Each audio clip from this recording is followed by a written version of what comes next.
Hi, my name is Richard Smith, and I am a survivor of various forms of violence that happen in the community, survivor of sexual assault, sexual abuse, child sexual abuse.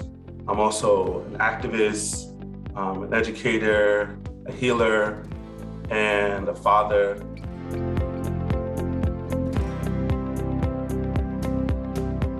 My experience did not happen in a vacuum. It happened within the context of other forms of abuse and also other forms of oppression that were occurring in my community. As an African-American man, growing up during the height of the war on drugs or the war on communities of color, mass incarceration. So there was a lot of other factors that made my experience of sexual abuse much more complicated, where it couldn't be a singular focus. There were other things that actually might have seemed like they took priority over my personal experience of sexual abuse.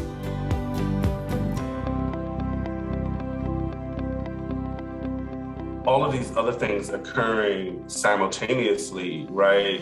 We have substance abuse issues that are occurring inside of the home. We also have mass incarceration, communities being targeted.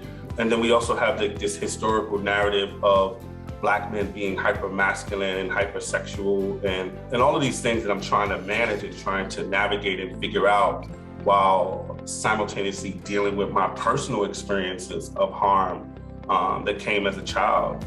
And so these intersecting experiences really made it difficult for me to, one, gain a better understanding of who I was, to reach out to people for support, because it was something that took place in my community that didn't allow for us to express vulnerability. This was something that we had internalized, we being Black folks had internalized, that we need to just be strong and we need to just push on and we have to be survivors. And it didn't seem like there was a space for me to be vulnerable, to be weak, to be someone who was hurting. And then it started to manifest in socially appropriate behaviors, which in my case, in my community, was anger, was hypersexuality, that ultimately led me on a path to prison, coupled with these forces that were intentionally targeting my community to try to lock all of us up and capitalize and essentially monetize our trauma and capitalize on our trauma.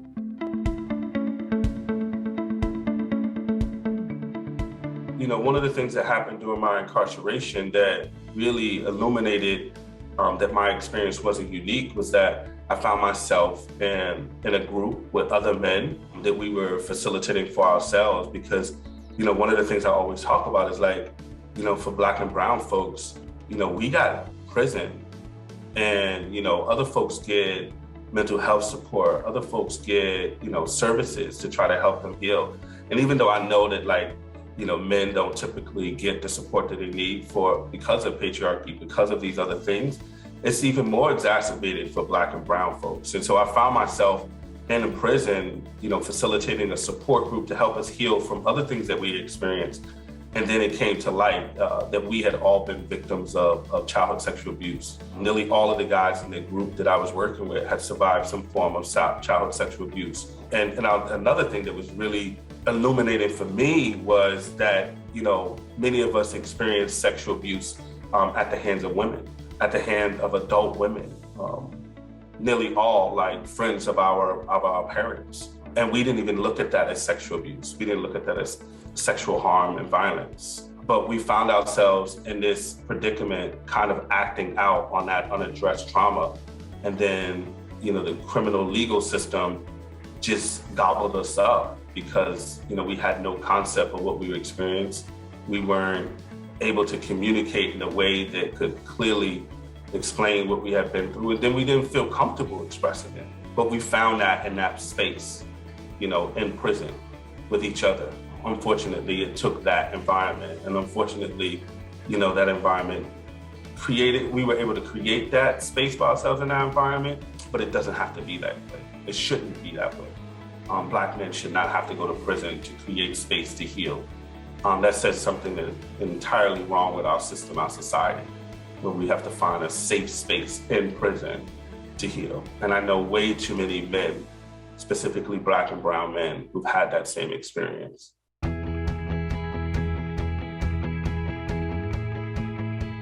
Since I've been out of prison, what I've done is I've really tried to recreate that space that we created in prison on the outside. I try to create it for myself. I try to create it for other men, other male survivors, other Black and brown male survivors, more specifically, holding groups, that allow us to talk and share in a way that we can see each other, we can relate to each other, no other spaces that we find ourselves in, right? And that's something that's been really critical for my continued healing journey.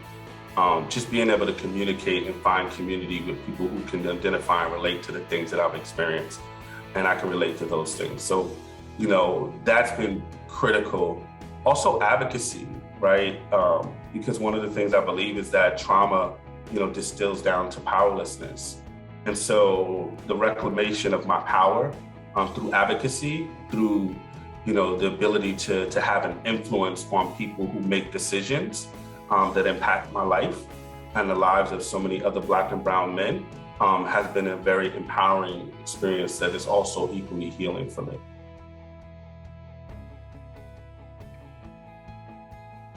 One of the things that, I've also learned because, my educational background is in social work. And so, finishing up a PhD now in social work, and my research focus is male survivors of sexual abuse. And so, I kind of understand the therapeutic approach. I understand what mental health means, specifically from a Western perspective. But what I've found in my journey, and this is something that you all should take into consideration as well, is that healing occurs for us in spaces that may not look therapeutic, that may not involve a clinician. It might be a barbershop. It might be, you and your friends kicking it on the basketball court after a game. One of the things that I want folks to realize is that it doesn't have to be a traditional medical, clinical setting that offers us a space for healing. We can create spaces for healing for each other, right? Sometimes just listening and being able to talk to each other in a very vulnerable and transparent way opens us up to realize that, one, we're not alone, because I think that's what happened to me for many years. And to so many other people, you feel like you're alone, so you suffer in silence. But to realize that there are other people who've experienced these things, and also that there are other people who've experienced these things but are also healing. And that's what I kind of try to let my life exemplify. That trauma is real, specifically sexual violence and sexual harm is real, but healing is also very possible. And if we create the community for each other, we can find a space of healing that allows us to get past those things that have caused us to suffer in silence for so many years.